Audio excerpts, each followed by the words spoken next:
Just a little introduction to Wilton Castle before we have a look at the various pictures and what happened to it between it being built and how it is today.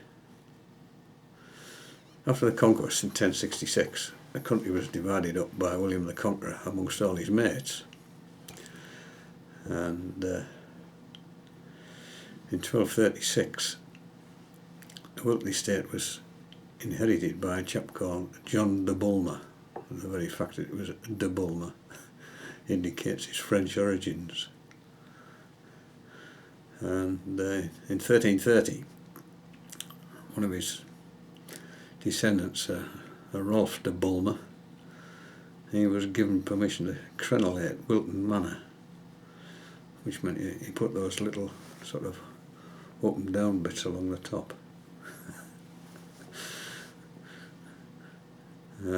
Prior to that, it had been a manor house. Crenellation was there for your archers.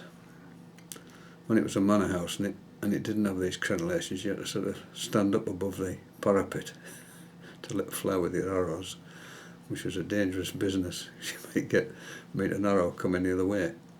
So the crenels are the gaps, and the sticky up bits of wall were called merlons.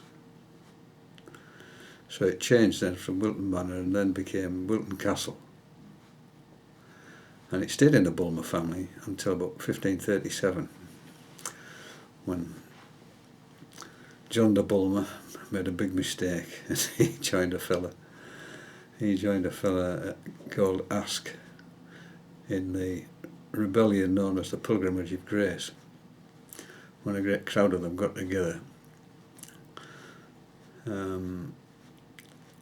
against Henry VIII's break from the Roman Catholic Church and the dissolution of the monasteries. Anyway, Henry VIII fooled them all and promised all sorts. Got the leaders down into London to discuss compromise and promptly jailed the lot and slaughtered them. And John de Bulmer was hung, drawn and quartered at Tyburn, and his missus, she was burnt at the stake in Smithfield. A pretty horrible fate for both of them. But his son Ralph, he managed to prove his innocence, and the estate was returned to him from the Crown. The Crown had confiscated it.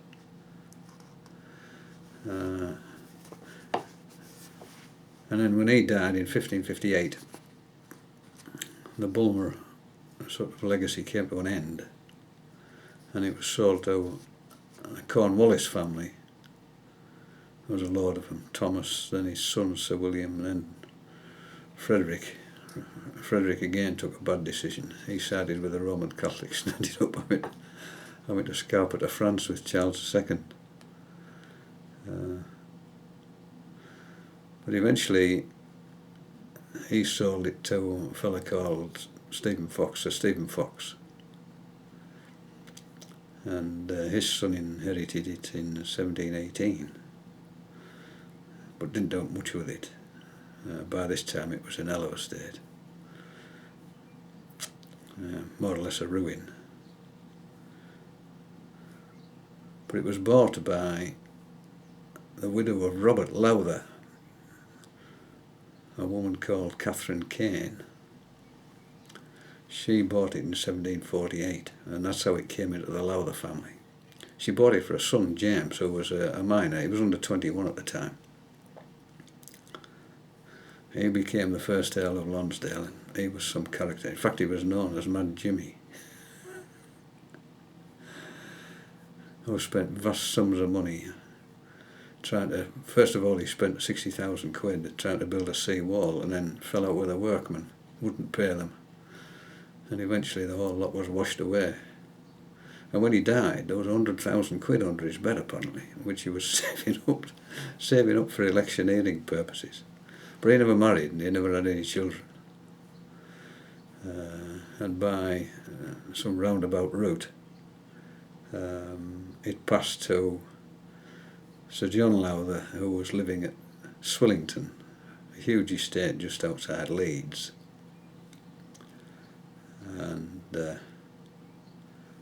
and from then on it descended through the Lowther family, and I've got a Lowther family tree somewhere which I'll put on the internet and you can have a look at it. And it was Sir John Lowther of Swillington who built the current Wilton Castle in 1810.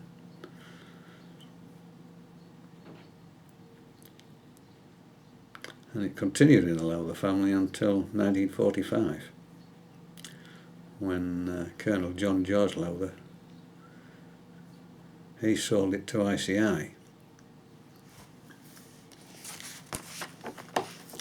Now ICI wanted a big flat site to build this huge factory they were after the war in 1945, and the Lowther estate was ideal. They wanted a site where they could have access to a deep water port, and the River Tees was on the boundary of the Wilton estate,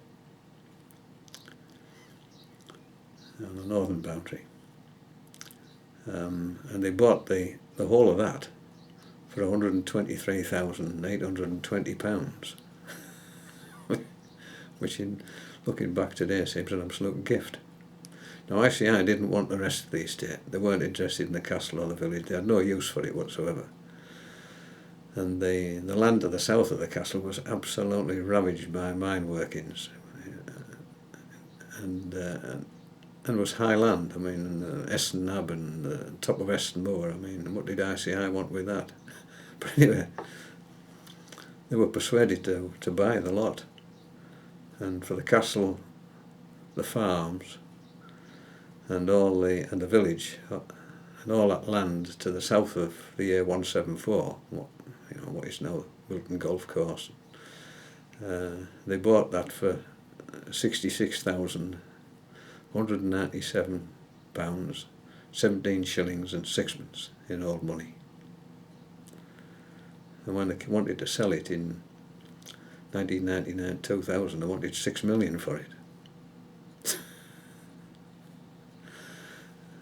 That's not bad.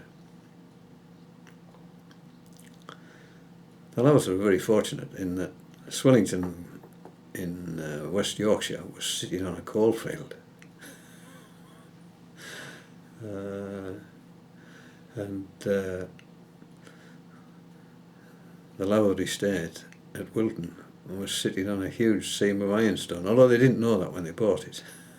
But they must have made a huge fortune from both of them.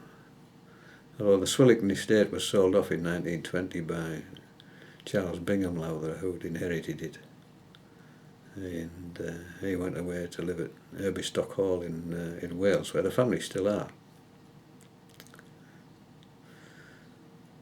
So, having sold Wilton Castle estate, that branch of the family, Colonel John George and his wife, they moved down into Northamptonshire. They'd obviously had interests there beforehand. I think he was a leading member of the Pytchley Hunt. Well, he certainly was in 1931, which was long before he sold Wilton estate. When I spoke to people in the village, older people in the village, they said that the Lowthers spent very little time at Wilton estate. They would come by train to Lazenby station, which was down on the line between Middlesbrough and Redcar, and they would be brought from there to Wilton Castle by horse and carriage. But apart from that, they weren't there very often. But his uncle, who he inherited the estate from, he's buried in Wilton churchyard. He's a nice gravestone there. But he's the only one who ended up in Wilton churchyard. There's no sign of any of the others.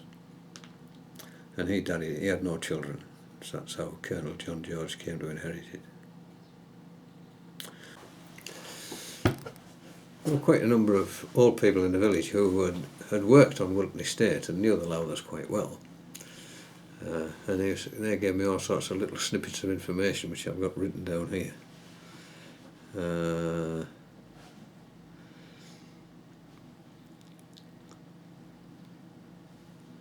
Seemingly the Lowthers were very fond of racing, and they had a stud at Wilton Castle, but whilst they bred horses there, the horses were sent away elsewhere for training. And when they were going to races, the colonel, he wouldn't travel in a four-in-hand coach. He used to travel in a little trap behind. I don't know why. They never explained it. And sometimes they would arrive at Eston by train. I'd be picked up at Eston, and on the way to Wilton Castle, they would throw money out of the coach for the kids. A strange thing, a strange gesture. But they entertained the village. Once a year, the British Legion. They had a British Legion Day then. I don't know when it was, but they'd have marquees on the lawns, and the villagers were entertained there. And at Christmas they had a dinner for ex-servicemen. And whenever there was a wedding or they called him Colonel Jack. They didn't call him John. He was known as Colonel Jack. They had a big celebration when it was his 21st. And in the old schoolroom at Wilton, which is now a house, it became a sort of ICI joiner's shop, but it has coloured glass around the window. And an old chap was telling me that these were the Lowther's racing colours. I've never been able to verify it one way or the other. And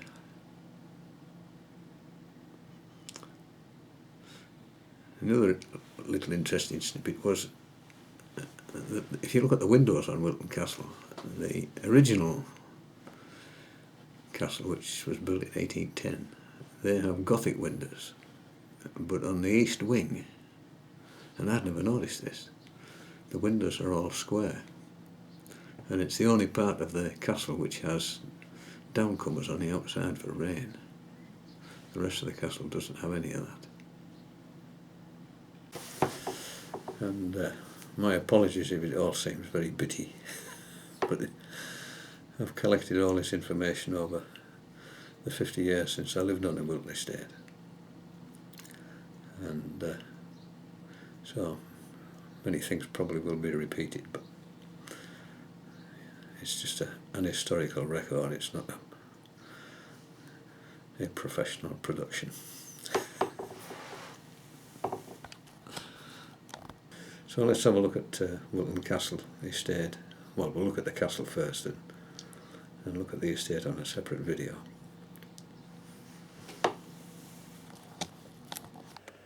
This is Swillington Hall, the seat of Sir William Lowther. He's actually a reverend. He's a rector at Swillington. He died in 1788, so this obviously predates that. And then there's a little description here as to what happened to the place. Sir William was the father of Sir John Lowther, who inherited the Wilton estate from a strange relative. This is the Bulmer coat of arms. They were the first lords of the manor at Wilton. This is the Lowther coat of arms. They were the last lords of the manor at Wilton. And this shield can be seen on above the arch where the road in front of the castle goes down to the golf course. You can see this coat of arms on that just above the arch, carved in stone. This is a lithograph of Wilton Castle, the original Wilton Castle, before it was rebuilt in about 1807.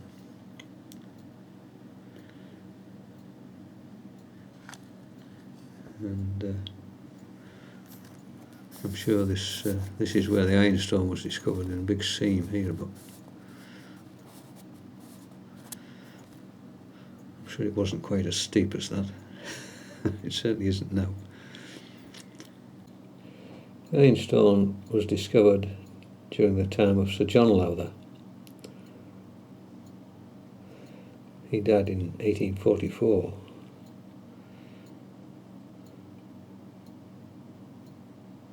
But and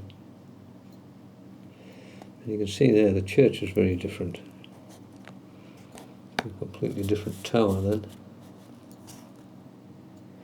Anyway, during the following 100 years, from 1849 to 1949, 63 million tonnes of iron ore were removed from Eston mines. And the Wilton royalty was probably one of the biggest royalties of all, so they must have made huge amounts of money from this ironstone. Even when the royalty was finished, was worked out, lots of ironstone crossed the Wilton estate on a tramway, and every wagon load there was money to be paid on it. So they made money right up until the 1940s. Well, it was obvious when the ironstone was running out and Wilton estate was in a bit of a mess, that Colonel John George decided to sell up and get out. And ICI, a huge chemical company, they were looking to buy a deep water port and a large flat area of land to build this new factory on it. And of course, not having to deal with lots of little landowners, they were very, very happy to deal with Colonel John George, who took the money and went down to Northamptonshire.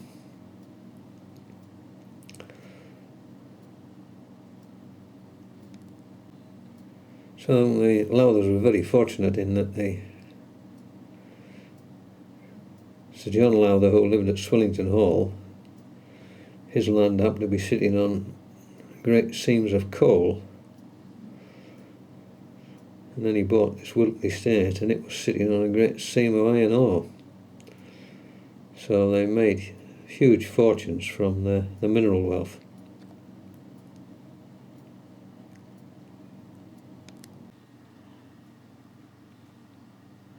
So this is Wilton Castle in 1840, when it was 30 years old. Relatively new. It was built by Sir John Lowther to a design by Sir Robert Smirke, who also designed the main facade for the British Museum, which is quite a stunning structure. It's very recognisable as the castle is today.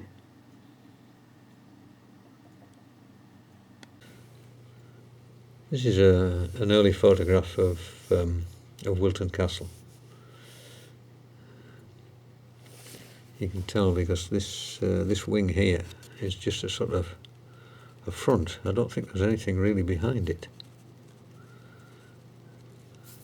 And it was rebuilt in the 1890s. A complete new wing was put on there.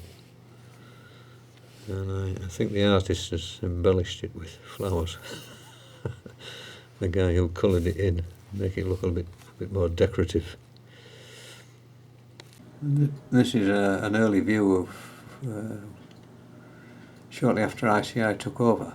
This is Wilton Castle, and this was a great row of huts here, which were ICI offices. And this we built 3 double-decker buses of a lot of people used to come and work here.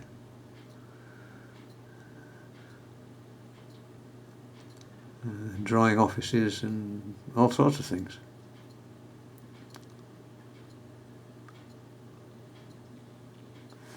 And this was the canteen, run by initially by a woman called Mrs. Biddulph. She was the manageress. Now all that remains huts at the bottom, which are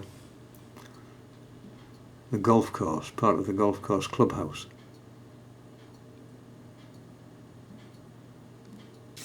But there you can see the cultivation of the gardens.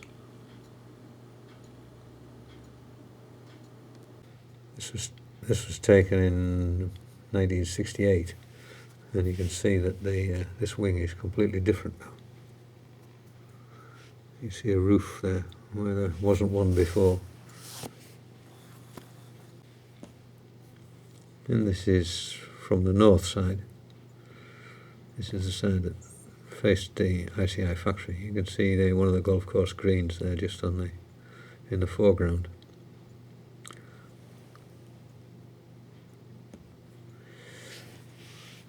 Lowther's had on either side here on this top lawn huge water tanks, which are obviously there to be used in the event of a fire. Great big cast iron things they were. And sometime in the 1950s they were emptied and taken away. And this is the Wilton Castle from the east. You see the tennis court here. You can't see this view now because all these trees are too big. And this was taken in 1991.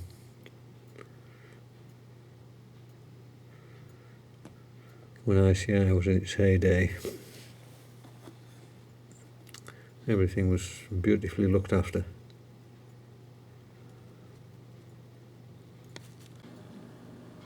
These were Wilton Castle greenhouses before the castle was converted into flats. The garden used to be a big hive of activity. They used to grow all sorts of things here, vegetables, and there was a little team of gardeners who used to look after the lawn around Wilton Castle, cut the hedges and tend the greenhouses and gardens.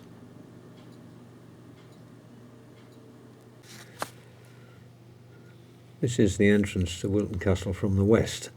The castle is behind the photographer. All these trees are horse chestnut trees, and they produce masses of conkers every autumn, which attracted kids for miles. And this is Lazenby about 1880. You still see pasture lane there. It was a very, very small place. Interesting that the road came along here and then right across what is now the golf course. And this was converted into the west entrance, the drive into Wilton Castle along here. And if you stand here and look across this field, these trees are still there 100 years later, and you can see the line of this road going across this field here. And along the golf course there's a flat area.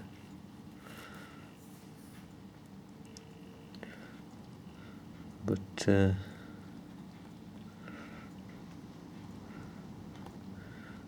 owner he decided that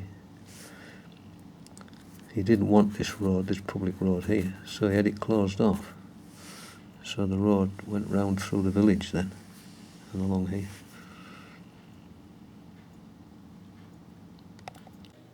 There you can see it now. This was in 1967. Whether they're still there, I suspect they are, most of them.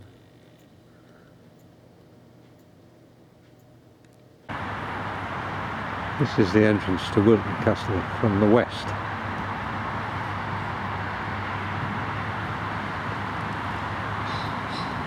It has this double line of horse chestnut trees all the way along. And hundreds of kids used to come here and collect the conkers. Now, of course, it's no longer done, as you can tell by all these little conker trees growing and conkers that have fallen off. And you can hear the noise of the Lazenby bypass. This used to be always well kept, and they even under the trees.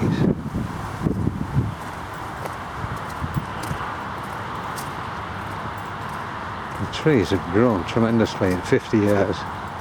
Now they grow right across the top.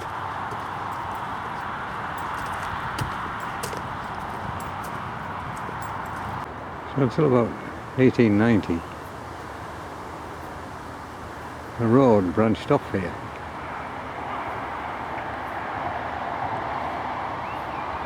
And went across this field.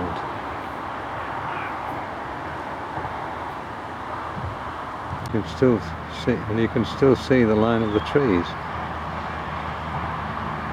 all these years later.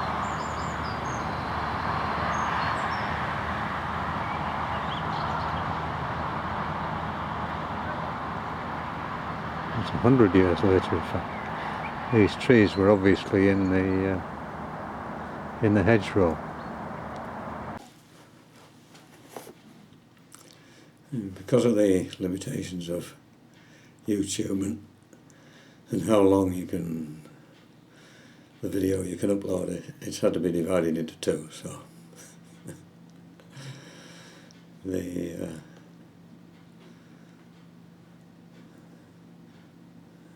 video continues on part 2, Wilton Castle part 2.